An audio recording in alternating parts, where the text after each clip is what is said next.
Now let's begin the installation process.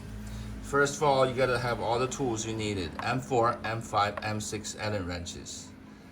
And you always apply a blue Loctite on every screw you're gonna put on the bike.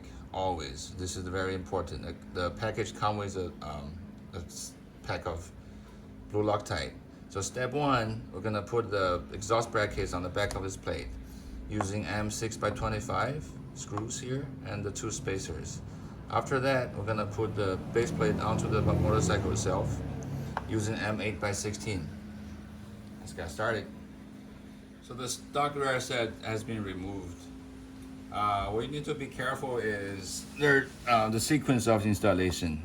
So there are three things going to be mounted on the back of these plates. This is the exhaust bracket, this is the brake switch, and this is the hydraulic.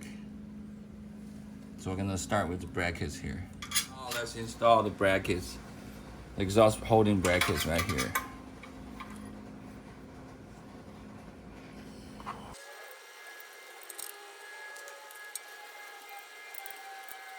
So now the brackets has been installed. I'm gonna put on the spacer and the base plate. So the spacer goes between the base plate and the bike. And make sure you always apply Loctite onto the bolt. This is the light switch. Make sure you install it in the correct orientation. So this goes on like this. This tab has to stay toward the front of the bike.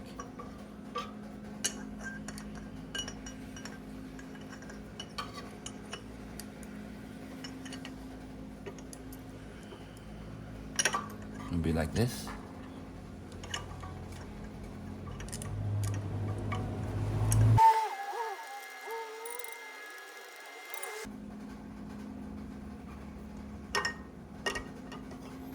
So you can adjust the position of the pegs.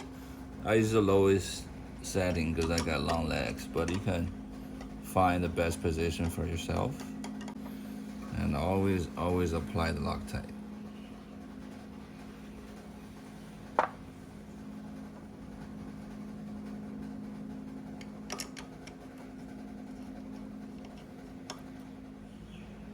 So that's step 4. Step 5 is put the levers on there. So this is the switch where it triggers the brake light. Screw into here.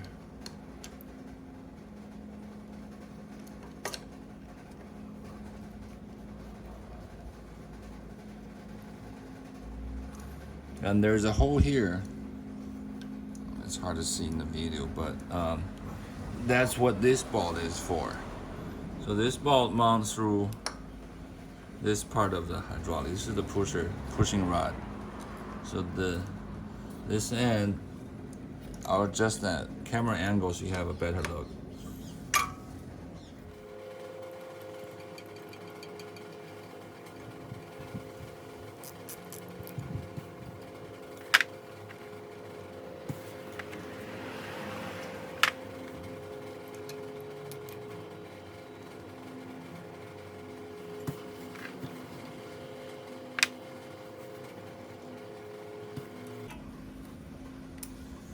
So I did remove the two M8 that mounting the plate.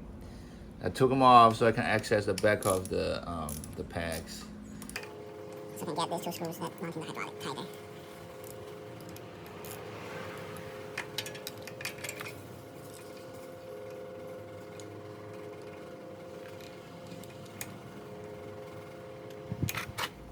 So now we just have to install the last part of it. It's pretty straightforward. The arm that's holding the exhaust in the back. There's a spacer that goes between the arm and the base plate. So make sure the one that has engraving on it is facing outward. The two sides are different sizes, so it's not symmetrical.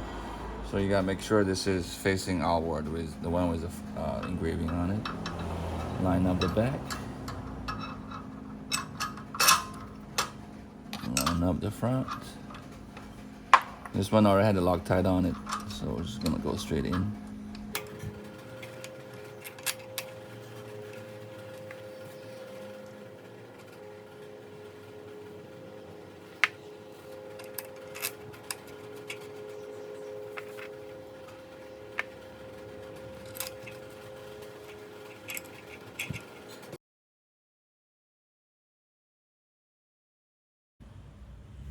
Now let's get started with the left side of the rear set.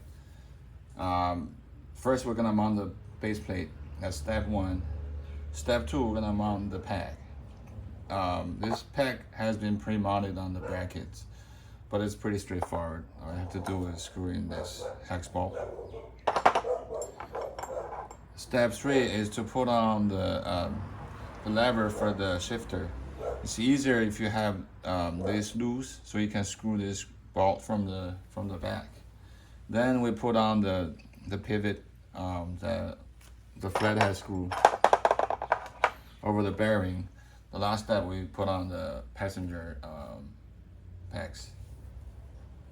Now let's get to it. The stock set has been removed.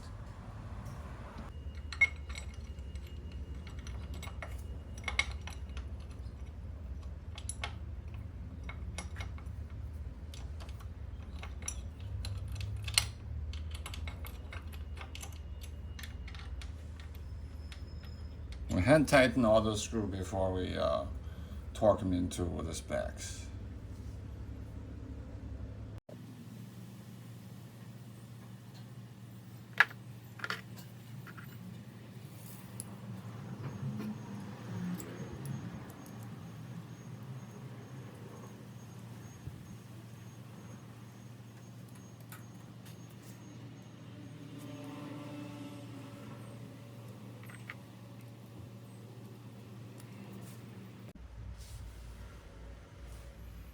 There's a small washer that goes behind the bearing.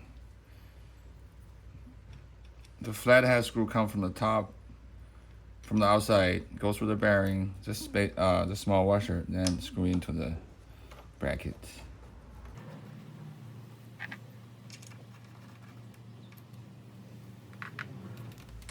Last step, put on the passenger pegs.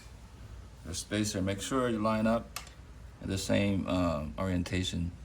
So the engrave side, on this side, on the left side, the engrave is facing inward.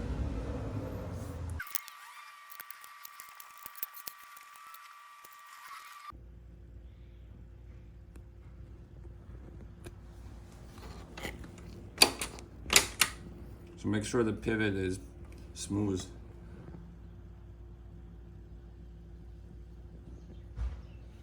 This is the left side. Right side. This is the only kit on the market that has proper brackets to hold the exhaust, and also have we custom build this plate based on this bike. So the pegs actually you can lower it to the same height as the stock, or you can raise it to where it's more like aggressive riding position.